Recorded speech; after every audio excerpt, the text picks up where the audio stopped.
পাখির ফুসফুসে যদি কোনো সমস্যা হয় তাহলে লেবু খুবই গুরুত্বপূর্ণ একটি জিনিস এবং রোগ প্রতিরোধ ক্ষমতার জন্য সে খুব উপকারী।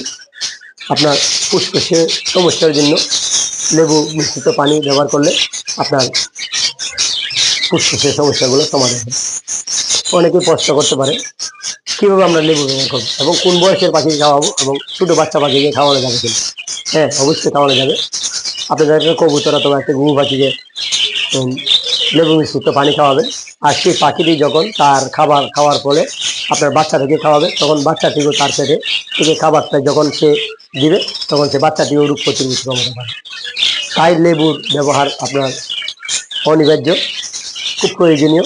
লেবু মিশ্রিত পানি ব্যবহার করুন এবং আপনার পাখিকে সুস্থ, সবল এবং দুর্বলতা এবং বিভিন্ন ধরনের